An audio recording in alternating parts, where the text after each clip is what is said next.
Hi folks, Healthy Prepper here with some unusual uses for the old familiar bar of soap. Number 1, fish bait. Apparently catfish take a liking to Ivory soap. So if you can take a bar of Ivory soap, the plain stuff, and just cut it up into small pieces, use it as fish bait in a pinch, you may catch yourself some dinner. Number 2, if you're having trouble getting nails or screws into wood, coat the nail shank or the screw threads with soap and they should enter more easily. Number 3, pests. If you mix 1 part soap with 10 parts water in a spray bottle and spray it on your garden plants, this should help repel insects from nibbling on leaves and buds and flowers and the such. Of course, wash your veggies before you eat them, as you would.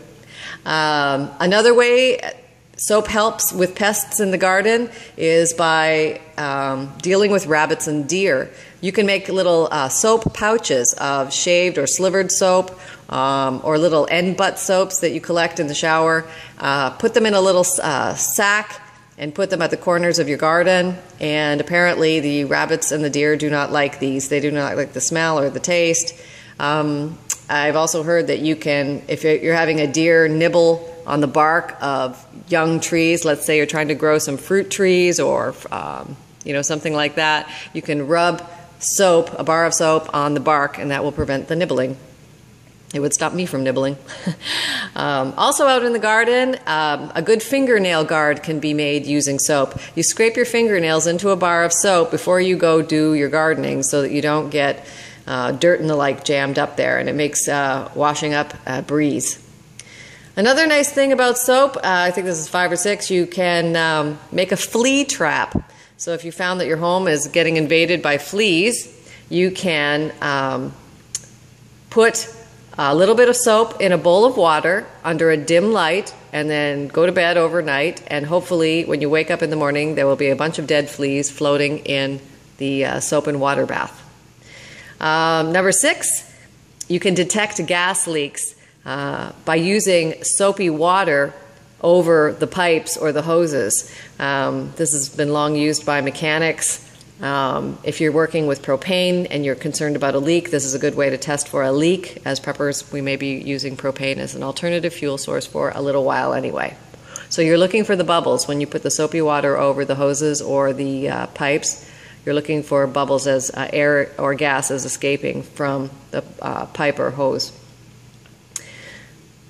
Okay, if you're having difficulty moving your sliding glass doors over the metal rails, getting in and out of patio perhaps, you can use a bar of soap and rub it back and forth over the metal rails to give it more glide. This can also be done for drawers. If you have sticky drawers in a cabinet or a dresser, you can do the same.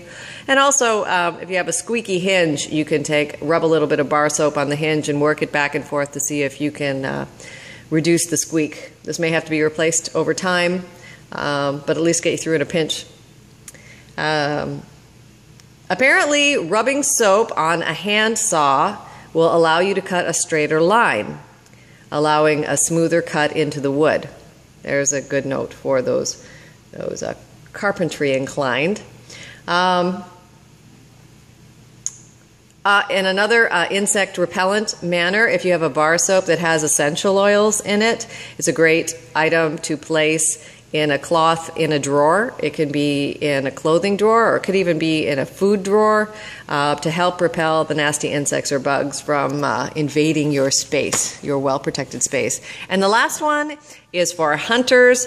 There's an old wives' tale, if you wash with lye soap, it'll help you be luckier in hunting, and there may be some truth to this because washing with soap helps remove the human scent so that when you are oriented with the wind, if you are upwind and your wind is blowing downwind towards the animal will have less of a chance of opportunity to smell you coming. So there you go, folks. Some happy and healthy soap tips from the Healthy Prepper. Just tuck these in your little arsenal. And happy and healthy prepping, everybody. Take care.